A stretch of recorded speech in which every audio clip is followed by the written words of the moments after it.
안녕하세요. 인생고개입니다. 자식들 부모 도움 좋아하잖아요. 여유 있으면 자식들에게 도와주면 좋죠.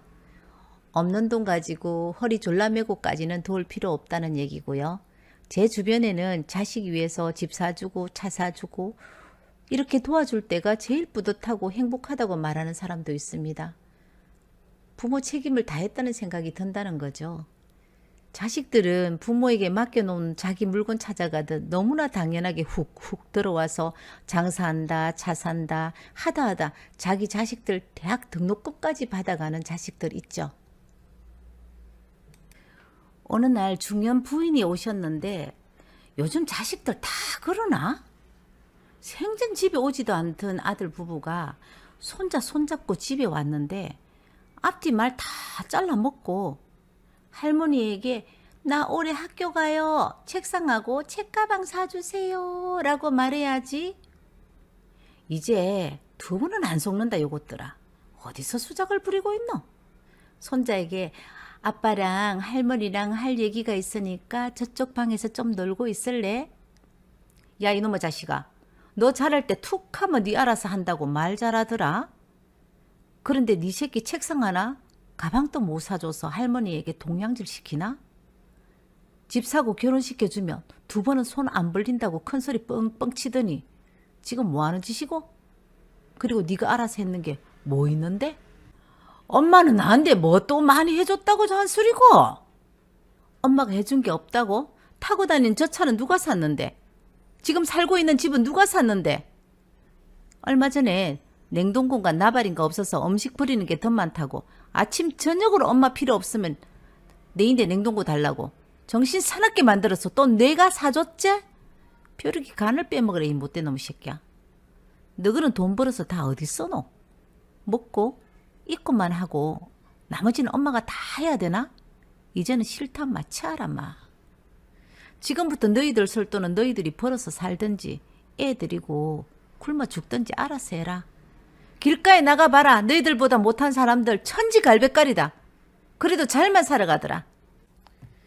후회는 빨리 할수록 좋다고 하잖아요. 그리고 부모 자식 사이에도 동굴에는 확실하게 정해놓고 하는 것도 좋은 방법일 것 같아요.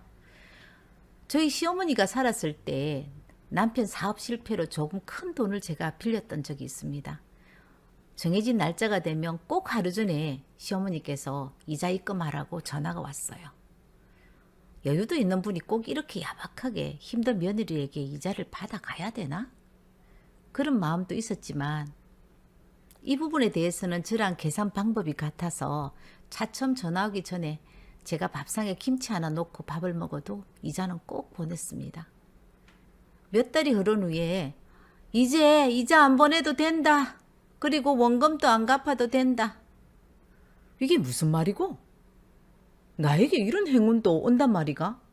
절대 있을 수 없는 일인데? 지금까지 한 번도 없던 행운이? 어떻게 나인데 이렇게 와? 제가 국민학교 다니는 세대였잖아요. 국민학교 다닐 때 풍선 뽑기도 안 되고 소풍 가서 보물찾기도 한 번도 못 해본 사람이고 행운하고는 사돈의 8촌 인연도 없는 사람인데 어떻게 복권 당첨 같은 행운이 일어났다는 게 전 도저히 믿을 수가 없었죠.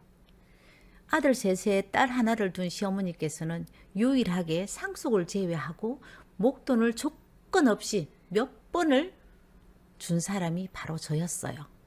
그때 하신 말씀이 너는 엄마 돈 함부로 안 쓸 사람이지 라고 했습니다. 우연히 커피숍에서 옆 테이블 젊은 세댁들 이야기를 듣게 되었습니다.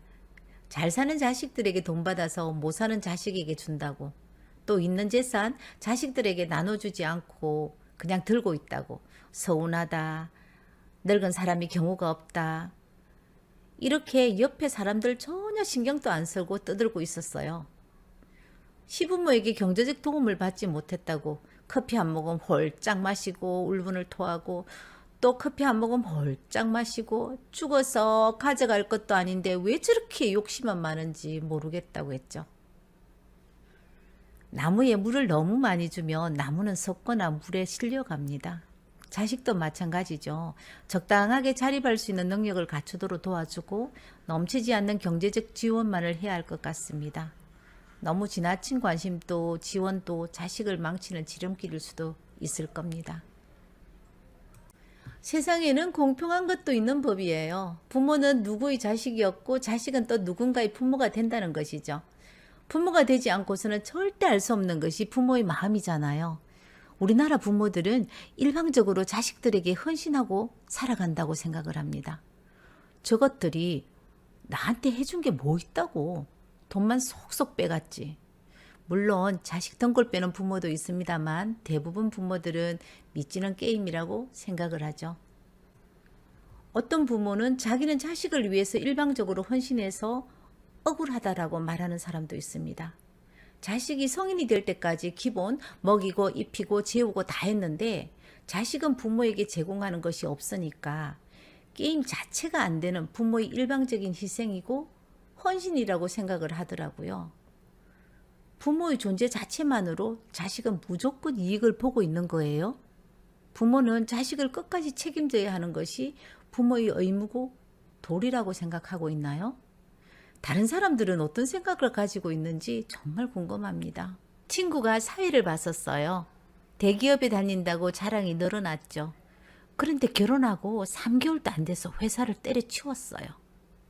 그냥 백수가 돼서 집에서 빈둥빈둥 놀고 있는 것을 보는데 속에서 불이 나는 거야. 그리고 딸 생활비까지 주니까 더 화가 나서 미치는 거예요. 자네는 왜 일을 안 하고 집에서 놀고 있나? 좀 쉬고 싶다고 하더랍니다. 쉬고 싶으면 결혼하기 전에 쉬지. 왜 결혼하고 쉬는데 얌통물이 없이?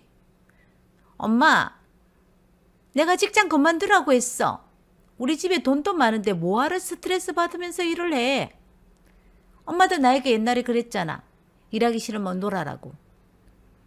엄마 아빠 하나밖에 없는 딸인데 먹여 살릴 능력 있다고 했지?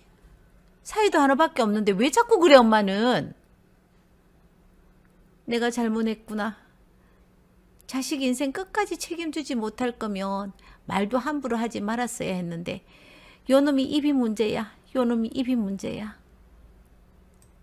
오늘부터 너희들은 엄마 아빠랑 같이 사는 거다. 이 말에 딸과 사위는 무슨 기대심이 있었는지 얼굴에는 알 수 없는 화색이 싹 돌았다고 해요. 아침 6시면 사위는 남편을 따라 건축 현장에 나갔는데 남편이 건축업자거든요. 나가서 일용 근로자가 하는 일 청소하고 건축 자재 정리하고 일하는 사람들과 똑같이 일을 시켰답니다. 그리고 딸은 설거지하고 청소하고 집안일을 시켰는데 뺀질뺀질거리며 꾀를 부리다가 혼나니까 울면서 엄마! 나에게 왜 이래? 이런 일은 사람 쓰면 되는데 왜 나에게 시켜? 엄마는 지금 사람 쓰고 있잖아. 세상에는 공짜가 어딨어? 밥값은 하고 살아야지. 엄마가 하는 것 보고 다른 사람보다는 일당을 많이 줄 테니까 잔소리하지 말고 일해라. 부모에게 자신을 경제적으로 지원해 달라고 소송을 하는 성인 자식들도 늘어나고 있다고 합니다. 반대로 자식에게 법적으로 대응하는 부모들도 많고요. 경제가 힘들 때는 성인이 되어도 경제적인 활동은 물론 공부도 하지 않는 사람들이 많을 뿐만 아니라 독립하기도 어려운 현실입니다. 부모는 자녀가 미성년인 경우에는 아이를 먹이고 입히고 공부시키는 의무가 있는 동시에 부모로서 권리를 가질 수 있죠. 그럼 성인이 된 자녀를 계속 지원해야만 하는 건가요? 만 18세가 되면 친권은 사라지지만 부모로서 의무는 남아있다고 합니다. 요즘에는 경제적 독립하기도 힘들 뿐만 아니라 독립을 못해서 부모와 함께 살고 있는 자식들 많습니다. 부모가 자식에게 지원해주지 않으면 자식은 법정 소송을 할 수 있다고 하네요. 무조건 법에서 성인이 된 자식에게 지원해야 한다는 규정은 없고요. 내가 안 먹고 안 쓰고라도 자식에게 주고 싶은 것이 부모 마음입니다. 도와줄 수 있으면 도와줘야죠. 무턱대고 자식이니까 부모이니까 안쓰러워서 도와주면 안 된다는 얘기입니다. 돈, 재산 말고 부모가 자식에게 줄 수 있는 것들 많죠. 부모의 사랑과 애정, 교육을 통해서 지식과 지혜, 다양한 경험을 통해서 세상을 배우게 하고 자신의 꿈을 찾게 하고 올바른 가치관을 심어줄 수도 있고 자식에게 부모와 함께 할 수 있는 시간을 줄 수도 있습니다. 오늘 인생곡에는 부모가 자식에게 도와줄 것은 많다. 경제적으로 함부로 돕지 말라는 말을 하며